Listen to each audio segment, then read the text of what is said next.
I'm 28, my late wife passed 2 years ago.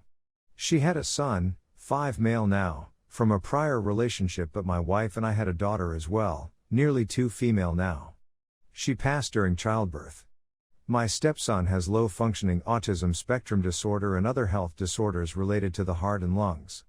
My wife was a stay-at-home mom ever since I met her. I thought I was equipped to manage both children, but I learned very quickly how hard my wife had it before I came into the picture. Precisely 0 daycares near me will accept my stepson because of his conditions. He has a ventral septal defect which he has episodes over frequently, his skin will turn blue, he becomes disoriented, and if he's not restrained in a way to make him kneel down, it's a trip to the hospital. He's unable to do this on his own and physically resists. Just this year alone I've had 8 hospital visits for this. This is the big one, but other challenges exist, too. I had to quit my dream job to care for him because he's been turned away from every daycare. I had to go on government assistance, which was difficult because I was making decent money beforehand. Difficult not only in lifestyle change but also in just getting approved. After 2 years of this, my life is going nowhere. I can't get a girlfriend, I can't get a job, I have pretty much no support here. My wife had no family, I have family who has shunned me for dating a single mother, to begin with. The only one who gives me some reprieve is my mother, who will babysit 1 day a week for me. I feel like my daughter suffers because we can't do anything. She's at the age when we'd be going to parks, yet she can't even speak yet. My focus is almost entirely on my stepson. I want to give him up for adoption because I don't know if I'm equipped to do this anymore. More importantly, I want a life myself, too. I don't want to frame him as a problem because he's innocent in this, but if he was with another family, I might be accepted into my family again. I might be able to form new relationships. I'll be able to work, spend more time with my daughter, let her flourish. But I'd be failing my stepson, my late wife's son. A little part of me thinks my wife would look down on me if I did this, yet I don't know what else to do. He belongs in the care of medical professionals, not me. Won't give judgment, but I really don't think you should just ditch this kid. That seems kind of badly to me. Elderly people sometimes have nurses that come over every day and help them out with stuff. Is there any sort of service like that for mental disabilities? Or perhaps a group home type thing? I understand both of these need money, so they may not be viable, but they're potential options. Don't know your state laws, but I know some have agencies that have homes for persons with disabilities. They have 24/7 care and usually have a few roommates also under the care of the agency. I believe the state would be the guardian and would be in charge of all of their finances, but it would allow, for example, if you wanted to visit or even keep him for a weekend, but would give him the care you can't. Sorry, you are going through this, but hopefully, this idea would be a way for everyone to end up happy. You need to talk to a social worker. His pediatrician should be able to help you connect with one. The public school system should also have resources. He needs to be in a residential care program, not a regular daycare. You can almost always work with programs from the state, so you can, and your daughter, his sister, can still be a part of his life but not be dependent on you for care. Keep in mind, he won't be adopted even if you release guardianship. He will be a ward of the state and most likely put into some kind of group home. My mom married a guy I hate when I was 17. His family lived in Indiana, and it is about 9 hours of driving to get there. My mom and stepdad insisted we go down there for a visit during the summer I turned 20. I am now 25. I agreed to go simply because I hadn't seen my new uncles in a year. Well, one evening my mom and I were sitting outside talking about shaving our legs, not sure how we ended up there, honestly. We both agreed that we usually just do a light shave instead of shaving everything, upper legs, bikini area, etc., unless we are going to have a date night. We were laughing about it and my step-grandma came outside to smoke. Some info on this grandma. She was already mad at me for not calling her Grandma Karen, no joke, that's her name. I didn't call her that because I was 17 when she became part of my family. I already had a grandma. She was mad enough to make it clear I wasn't welcome to stay at her house with my mom and siblings. Instead, I spent the week at a nearby motel. So anyways, she hears my mom and me laughing and asks what we're laughing about. My mom tells her we were talking about how lazy we are and don't shave all the time. Karen immediately gets annoyed at not my mom, who is married to her son, but at me. She rounds on me, saying, "Don't you have a boyfriend?" At the time I'd been with a guy for 3 years and lived with him. So I told her yeah. She then asks me why I'm not shaving daily for him. I ask her, why do I need to? She says I should be trying to look nice to him. I tell her that my boyfriend doesn't care if my legs have hair on them, he's aware that women grow hair there. She looks ridiculously disgusted by me. She's giving me a nasty look and then says, "Do you at least make him dinner every night?" At this point, I'm nearly laughing. It was 2013 and are you kidding me? Why would I make him dinner nightly? So I tell her no way. Sometimes I make dinner for both of us, but no way in hell do I make him food every night. She asks me why not, and I tell her because he is perfectly capable of getting up from the sofa and making himself some food. She says, "Wow, I'm surprised he hasn't left you yet." To which I responded, "Shut up, Karen." I ended up catching a plane home the next day because I didn't want to be around her. I haven't seen her since. Recently my mom told me that Karen is still mad I never apologized to her. I don't feel I owe her an apology. Not the idiot. I actually feel bad for the old woman because she has that old-fashioned, intolerant view of relationships ingrained in her. My own grandma wouldn't vote for Hillary simply because she was a woman. It's a sad thing to see. Still, how she can expect you to call her your granny is just ridiculous, but making you stay in a hotel.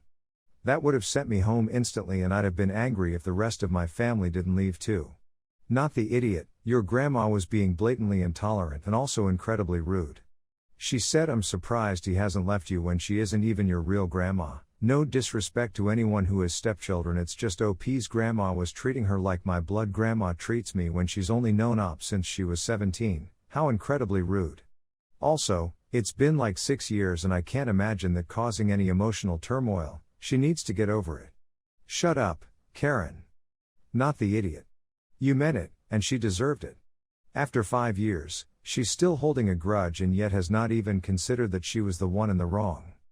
She's had so long to think about it but cannot fathom that what she said to you is out of line. Apologizing to her will only encourage her to continue treating you and others badly. Basically, my roommate has a 2-year-old. Overall he's a great guy and generally takes great care of his daughter. She's at our place half the time, and the other half is at her mom's house. Overall, she's very well behaved. However, I've made it very clear I don't want to be responsible for watching his kid. It's not that I don't like children, it's more about responsibility if I'm watching her and something goes wrong. My roommate works 2 jobs, and to be honest he works hard trying to provide and be a good father. Recently, he has started asking me to watch her while he is away at work. I've told him I'm not comfortable watching her and out of courtesy, I let him get away with leaving for an hour or 2. About a week ago, I arrived home from work after a significant amount of overtime. He asked me to watch her for a couple of hours while he ran out for some postmaster's runs. I said no a couple of times, and reluctantly agreed to watch her because I was sympathetic. 2 hours turned into well over 3 and past her bedtime. She was being a brat, probably really sleepy, so I took her to the crib and hung out with her for another 30 minutes until she was asleep. I went back downstairs to my couch and fell asleep watching a movie. I don't know the time frame, but I heard her screaming at the top of her lungs and pulled myself out of sleep to check on her. She somehow managed to climb out of the crib and walk through the baby gate it accidentally left open. She fell down the stairs and was holding her head with a little bruise. I was panicked and took her straight to the hospital while calling my roommate over and over. He never picked up. Fortunately, the hospital is only 5 minutes from my house, so we arrived quickly. I threw all the medical expenses on my credit card. She had a broken finger and a few bruises. I frantically called his ex, who also didn't answer. Guess where they both were, relaxing together. I told them what happened and apologized repetitively. We got into a massive fight, leading to me telling both of them they were terrible parents and I wasn't paying for anything. Friday, I found he and his ex filed a complaint with our landlord for negligence or something on my part for falling asleep while watching the kid and are going to dispute the hospital charge with the court. This has spiraled out of control quickly. I'm going to speak to my family attorney later today. I can't help but feel like an idiot, but I'm not the damn parent. Not the idiot. I would say that this hard for everyone, but the instant idiot lied to you about why he couldn't take the kid. This changed. He dumped his kid on you so he could go chill with the other parent and told you it was for work and didn't bother to tell you he'd be running late. It really bad that the kid got hurt, but you aren't a paid sitter, you've made it clear you aren't comfortable watching her, and they still relaxing lied to you to go hump or something, so this is on them. Both of them are the idiots here.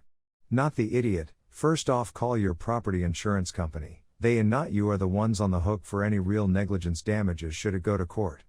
Your roommate is of course total idiot all the way. He took advantage of your goodwill, and frankly, kids have accidents, it's part of being kids. Could have happened if the parents were the ones in charge too. Fingers in particular are easy to break but heal well. Not the idiot. Roommate lied about where he'd be and how long he would be out. I assume he didn't go through any bedtime explanation to you. Make sure to point that out to your lawyer. When you tried calling both parents independently, neither answered even though they were together and knew you were watching their child. The negligence is on them, not you. Please stop apologizing and get to the lawyer. About 5 to 6 months ago, I, 18, started having problems with my ears turning red and getting a little warm. I scheduled an appointment with a dermatologist because initially I thought it was allergies. Turns out it had to do with the cartilage in my ears rather than the skin. I was referred to a rheumatologist, for whom I had to go make another appointment, but I couldn't get in to see her for 3 weeks. While I waited, my ears got worse. To the point where I can no longer leave my room anymore. I have to sit in my room all day, in the dark, in front of a fan, with ice packs strapped to my head because it's that bad. The burning is excruciating and constant. I can numb it with ice packs, but only until they melt. Also during this time, my sister, 23, began to experience lots of issues with cramps and pain in her abdomen. It turns out she has an ovarian cyst which is causing her pain whenever she has her period. I by no means discount the fact that she is in a lot of pain. She is very vocal about how much it hurts. Here's where I'm frustrated, however. Once I finally get to the rheumatologist, she basically sits down and tells me that I have relapsing polychondritis, which is a rare genetic autoimmune disorder where the immune system attacks the cartilage in the body. Since it's so rare, they don't know what triggers it, and treatment is mostly trial and error. They worry about the long term because cartilage is everywhere in your body, including the heart and windpipe. If my body started to attack either of those, it could spell disaster. Basically, it could flare up in the wrong place at the wrong time and I could die at a young age because of it. The possibility of a flare-up in my heart is a major concern, and I just learned all of this on Wednesday. Meanwhile, my sister is having issues with her cyst again and is wailing and crying. For sure she is hurting, but also I just learned that I could die at any point. My parents have elected to skirt around that fact, and haven't offered me a bit of comfort about it, instead of focusing on my sister. I am forced, through pure necessity, to sit alone in my room all day long, every day, and have been for the last few weeks. I am extremely lonely. My parents make minimal effort to check on me. At most, it's a brief 4-sentence conversation and then they go right back upstairs to take care of my sister. Nobody comes to talk to me, nobody comes to see me, nobody sits with me. Tonight I made it upstairs to get some food, and I saw my mom in my sister's room, lying on the bed with her, rubbing her back and comforting her. And seeing how much my mom was caring for my sister while also forgetting me made me feel jealous. I don't doubt for a second that my sister is in a lot of pain. I'm just jealous that I've been forgotten about while I've learned that I could die young and that I have an autoimmune disorder that I'll carry with me for the rest of my life. I don't know if her family is being horrible. It could be that the cyst is less scary and can be something they can focus on. The other issue is very scary and they are not able to come to terms with the fact that their other child has a more severe life-threatening disease. Add to it that OP is essentially being more stoic, caring for herself, and the sister is really not, and the parents are going to try to convince themselves that their younger child has it handled. Not the idiot, but talk to your parents. Don't focus on your sister. It's not a competition. She isn't your enemy. Her pain is also real. Tell your parents how you feel and that you need their support. Maybe they don't realize how much you are hurting since you don't seem as vocal. Don't leave it a guessing game. No idiots here. I tend to tailor my responses to how someone is acting about their illness. If they're being blasé about it, for example, I'm probably going to be a little reserved, because I assume they don't want a lot of drama. Some people want to be worried over, other people want you to act like nothing's wrong. If sister is being the squeaky wheel by comparison, then the parents may feel that op doesn't want as much drama. They may need to be told that she's freaking out a bit. My friend Laura is a mom of 4 children, 3 boys and the youngest being a girl. She and her husband continued having children after the first boy because they desperately wanted a little girl and were willing to have up to 6 children to do that. They consider themselves lucky for only having to have 4. Ages 10 1 years old. So Laura is stay-at-home mom and I work nights. When I get off I'll help her a few times a week. Went with them to the park, took the boys to a local Renaissance fair so Laura would have time to herself with the baby, laser tag, etc. I enjoy doing these things and they've often said that they think of me as their aunt. It means a lot to me because I don't have children. The oldest boy is starting middle school at a slightly younger age and came to me for advice. I'm proud of everything he said but asked why he didn't have this talk with his mother and he said that she was more preoccupied with the baby girl. Later in the day Laura and I are relaxing and I tell her the boy's issues and advice I gave. She was irritated and asked why he didn't have that moment with her. I reiterated what he said and told her that it was understandable that a baby needs a bit more of her time. She was visibly hurt and asked me to be completely honest with what I thought about her having multiple children. I was honest and told her I found it selfish. She had 3 perfectly healthy boys in hopes that one would be a girl. She could have adopted and instead her husband works 2 jobs 50-hour weeks to support them, but I also know that it was his choice to do this as well. She was fuming, told me I would never understand unless I was a mother, and that she could never love a foster or adopted kid as much as her own. This made me cry because I'm a foster kid that aged out of the system and she's aware of it. She called me an idiot for that and told me to leave. It's been about a week and she's called me multiple times and left a voicemail apologizing saying that she really needs the help with the boys. I feel like an idiot. I love them and I'm happy they were born and feel badly if I implied otherwise, but I'm hurt that I haven't cared for a child and that there are so many others that won't have the chance because of that mindset. Not the idiot. You were asked a question and answered it truthfully. She wasn't prepared for your answer, but that is not on you. She also reacted terribly and is calling you now for help, which makes me question her reasoning for the apology. Does she genuinely not believe what she said at the moment, or is she drowning in children and needs you on her side? I understand this approach when it comes to white lies and omissions, but if you specifically ask for someone's honest opinion on something, then it is totally on you for what the person says afterward.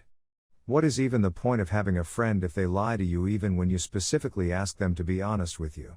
I don't know about other people, but when I ask someone to be honest with me, it's because the answer matters enough to me that I'm more than willing to get hurt over it. Everyone's the idiot here. This is one question you don't answer honestly. She was saying it because you mentioned that she missed out on a moment with her child. You're making her feel like a bad mother. It's really heartless to say that she's selfish for having multiple children. She's an idiot for saying that wouldn't love an adopted/foster kid, because I think she deliberately said it to hurt you. Adoption and fostering are not as easy/cheap as people make it out to be, and a lot of kids might have developmental/mental problems or problems of abuse in their past, and not every parent is equipped to take on that responsibility.